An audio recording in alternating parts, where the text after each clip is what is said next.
बार कोण मोड़जो ओनी बाजू आज दूर दूर आ विजयनगर बाजुहान बिलोड़ा बाजुहान बनासकांठा जे आदमी नी फौजा उतरी पड़ी है ए एमनी एम नहीं उतरी पड़ेली ए हेना माटे उतरी पड़ी है ए मुख्य एना पाछळनो धैर्य करतो के आ लोको केम अमार काळे खेतरे हाथ पर ना थाय અને કાર્યક્રમ સાદું તો કણવેલ ન થયો પણ તમને એક હું નારો બોલાવું એ નારા હાથે મન સારો રિસ્પોન્સ આલજો પાછા ઓ મુમરો ને વળઈ રહેતા આ નહીં બોલતા હે તો ઓમ જાય નમકરીએ બેહી રહ્યા હે તો તેરા પરમિશન લેવી પડે નકન સરકાર ને તો અધ્યક્ષ સ્થાને ઓર્ડર કરીએ કે તું મારા કા સિવાય મારા ગોમમાં નહીં આવતો એટલો પાવર હે આપોમાં પણ આ મુમરો વળી રહ્યો તો એ પાવર કેદી તમે કાઢી શકવાના હોવા તમારામાં પાવર હે તમને અનુસૂચિ જે બનાવી હે જે આ બંધારણ જે લાગુ કરવામાં આવો આના પહેલા ઠીક વાત છે આના પહેલા હું પૂર્વ ઇતિહાસ તમને કહીશ જે આજે 276મી જન્મ જયંતિ તિલકામાજી એણે અંગ્રેજ અધિકારી તમે વિચાર કરો એ ટાઈમે કે એણે એમ કહું કે આ તું બાર નો હે તું માર્ગોમાં ને વસી શકે હું કહું આ તું બાર નો હે માર્ગોમાં થારી એન્ટ્રી નહીં એ ટાઈમે પેસાણોને અંગ્રેજ અધિકારીને સીધો તે થોડે કોમ દી પાલોર નો એવો સાથીમાં હાથે પૂરો કરી નાખી દીધો એવું નતું બેટા તું એ ટાઈમે આપોન એક જો ના રે થાતા આવા અંગ્રેજ તો તોળા તો જાતા રા પણ આ બધા કાળા કે હા પાછા બેહી ગયા તેણો ને તે ભરી આ સરકાર નોમની જે બ્રાન્ડ હે આ બ્રાન્ડ ના નેસે આજ સુધી આપોન તકલીફોનો સામનો કરવો પડી રહ્યા જે સંવિધાન લાગુ કરું એની અંદર જે 5મી અનુસૂચિ હે એ સાહેબે હમણે તમને સમજાવી મારા પહેલા જસ્ટ 5 મિનિટ પહેલા એ અનુસૂચિના અનુસંધાને તમે એની અંદર એક કેરમાઉ સયું પણ તું એ ને જે 12મું પાસ કરતો ને 12મા પછીનો જે બાળક હે ગ્રેજ્યુએશન જે કરી રહ્યો હે એ જો આ કમ્પ્લીટ ખરેખર આ સંવિધાન ઉપર ફોકસ નાખજો ના ને આપણે ડાર્કમાં ડીપમાં કેમ ગઈએ પણ તેર નતું એ ને 50 વર્ષની અંદર પણ તેર આવું તેર આજે આપણે સાથી ઠોકીને કહી શકીએ કે અમે પણ આહીએ ઘણા આહીએ નગળ બતા આહીએ લાઈ પણ તેર ને તું જેની તો મુખી પ્રથા હતી બધી હતી હવે તો મુખીઓ તો બાપરો કોઈ નહીં મળતો આ છોરીઓ પણ નાવીએ દે કે 2-5 પૈસા લે દેતરા ખાઈ બાપરો બેહી રે સીધા સરપંચ સીધા સભ્ય સીધા ડેપ્યુટી આ બધું મડી ગયું ઓને પાછું પ્રસ્થાપિત કરવું હે આપણે ઓને શું કરવાનું હે પાછું પ્રસ્થાપિત કરવાનું હે આપણે એટલે જે આપણો જે આર્ટિકલ ને અનુચ્છેદ આલેલા હે શરૂઆતનું બંધારણ થયું તેથી 8 અનુસૂચિઓ હતી અને 22 ભાગ હતા અને 395 અનુચ્છેદ હતા જેમ વખત ધીરે ધીરે ગો એમ સંશોધનમાં સંશોધન થયું ધીરે ધીરે આ નવા આવી 12 સૂચિઓ બની કેટલી 12 સૂચિઓ આ 12 સૂચિઓમાંની આપણ પોસ્ટમીન 60 અનુકૂળ પડે ને એ આપણે બાની સંજીવની જડીબુટી હે જીવનાનો આધાર હે અને જો આ તમે પોસ્ટમી અનુસૂચિ ને સમજી શકો અને આર્ટિકલ 244 બંને સમજી શકો તો તમે કોઈ જ ન કરી શકો હરેક કુટુંબમાં 12મામાં ભણતો સહયો કોલેજમાં જતો સહયો આ સૂચિઓ તૈયાર કરે ને વર્તમાન સમયમાં બંધારણની અંદર 444 અનુસૂચિઓ છે 44 અનુસૂચિઓ સોરી 44 અનુચ્છેદ છે એટલે હરેક અનુચ્છેદ ને તમે વરેનો તેણો પહોંચાડતામાં જો વરેનો એક તૈયાર કરો તોય કોલેજ કરતે કરતે જીપીએસસી ને યુપીએસસી પાસ કરવામાં તમને અગવડતા પડે ને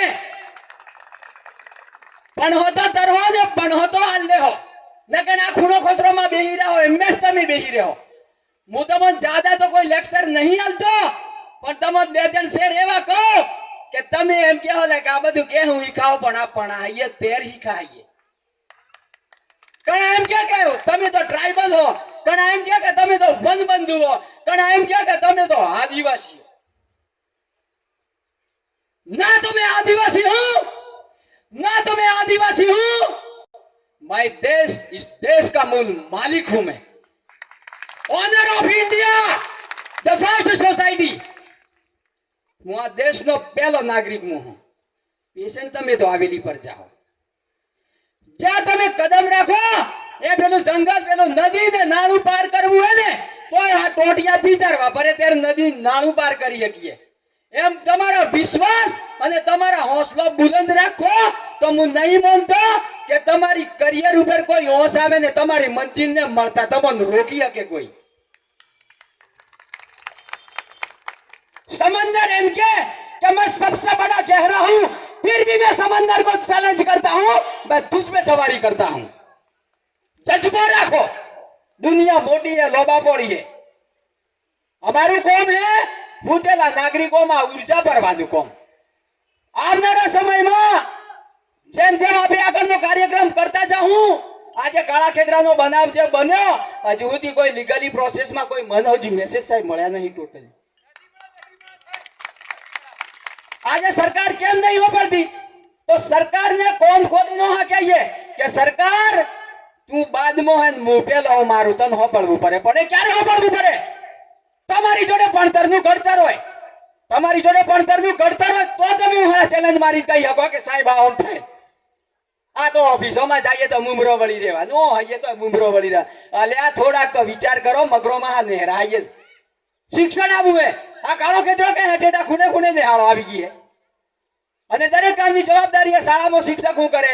રોતાય બકે કે નહીં રોતાતું? પંચાયત આવીએ તો પંચાયતમાં હાજરી આવીએ, પેછણ ઓગણવાડીમાં જઈએ, આજે ઓગણવાડી વાળીઓ હડકી રોતે કે નહીં રોતી, આ કટ્ટો આવે છે કેમ નો જાય, એ ઢાવું રાખવું પડે. અમે કોઈની શરમ નહીં રાખતા, અમે કોઈનું ખાતાય નહીં. તમારો વેરીએ દાવી આમનો સરપંચ ને સભ્યન જોજો, સભ્યન ક્યારે બોરે થઈ જાય રોડે થઈ જાય ને તમે બાજુમાં બેઠા બેઠા તાતો કરો. ખોટું એમ કેજો 5 વર્ષની અંદર એ માણસ કેટલી તરક્કી કરે છે. અલ્યા તમે એને તો જો પેલો બાજુમાં હે, જો હું કરી રહ્યો હું એનાની ટીકા ટિપ્પણી કરું, મનમાં એવું વિચારો કે હું પણ એના જેવો થઈ શકું. વિચારી શકો કે નહીં વિચારી શકો? કોકના ડુંગરા જોઈને કે કોકનો મેલો જોઈને બળીને જવાય, પણ પ્રયત્નો કરાય.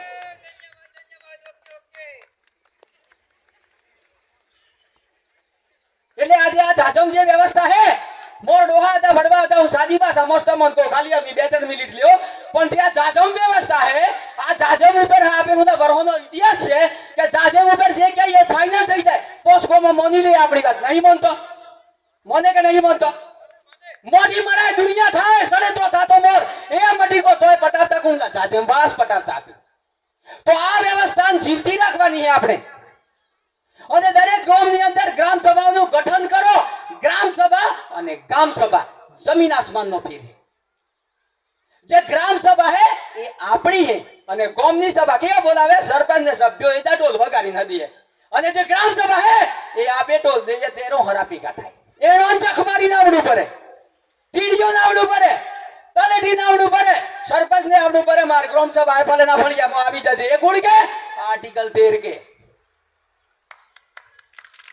એના માટે સંગઠિત થાઓ તમે. જ્યાં સુધી આપણે સંગઠિત ન થાઉં ત્યાં સુધી અંગ્રેજો આવા, મુગલો આવા અને આ સરકાર નામની નવી નવી પાર્ટીઓ જે આવે ને એ આપો ઉપર સિક્કા ઠોકીશ બેહારે.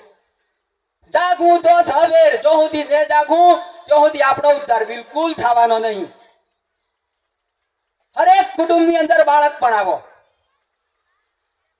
અને બાળક એવું તૈયાર કરો કામ કરી લક્ષ્ય તો ખાણે દે રોકડો રૂપિયો વાગવું જોઈએ. ભલે એના મોહર સમજાય. એક સરપંચ હતો, બેન ઇન્ટરવ્યુ લેવા ગઈ એટલે સરપંચ ના પદ ઉપર હોવા છતાં હું કે બેન મારા જોડે ટેન્ડ નહીં. અરે નાલાયક, તારા જોડે કેવું ટેન્ડ જોવે થાર? તું સરપંચ છે, આખા ગામનો સર્વે સર્વાય સુપ્રીમ હે તું, અને તું એમ કે ઇન્ટરવ્યુમાં બેન મારા જોડે ટેન્ડ નહીં, તું હું સેવા કરવાનો હોય. પેલો ભાગમાં જાય તે મારા ઓખમાં ઓછું આવી જાય. આલ્યા ભાઈ, ઓખમાં ઓછવા તું લડ. આ ભાગ્યોના કાયદા વિશે લડતા શીખ. અરે તું અગર થાય તો તન મોહલા મે હજારો માથો આપું આ કાનૂન માટે. આ બે ભાગ્ય પ્રથા હે. આ ભાગ્ય પ્રથાની અંદર તમે જોજો આ ગાડીઓ તૂટી જાય, ગાડીઓ તૂટી જાય. આ બરે પૈસા નખેના સરકારમાં, હા તો હું ભાગ્યો માટે કોઈ પોલિસી ને બનાવે? પણ આ પોલિસીઓ બનાવી અને આ પોલિસીઓ બનાવવા માટે ગામડા હું મોડી, તાલુકા હું મોડી, જિલ્લા સુધી અને જિલ્લા હું મોડી વિધાનસભા સુધી જન આંદોલન કરવું પડે. એમના એમ કાયદો ન આવે. કાયદો તોડો તો તમે કાયદા ન રાખો. હું કાયદો હાથમાં લ્યો ત્યારે કાયદા ન ઓળખી શકો, અને તમે ડરી ડરીને જીવો તો તમે કાયદા કેદી ન ઓળખી શકો. બાકી સમસ્યા ગણો તમે.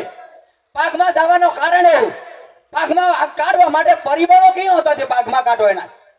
પાકમાં બધે શેઠને સમસ્યા કીધી નથી. એનાનો બાળકો ભણે કે નહીં ભણતો ને એના પાગ્યાનો સહયોગ કિત્રો હરો કોમ કરે, પોતલા નો કે ખેતરનું કોમ કરે, અને પાગ્યાનો સમય કિત્રો હોય 8 કલાકનો હોય કે વધારે. પાગ્યાની દશા હું એક વેદના તમે વિચાર કરો તો આ પ્રથા આજની નહીં કેટલી નીકળતી આવે વર્ષોથી.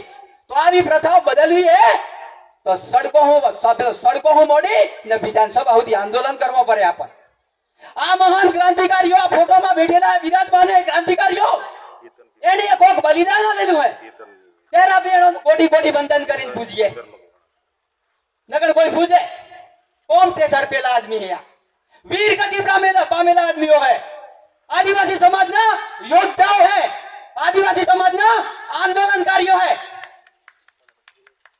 पैर दादाओं सूखी रोटलो खाइए का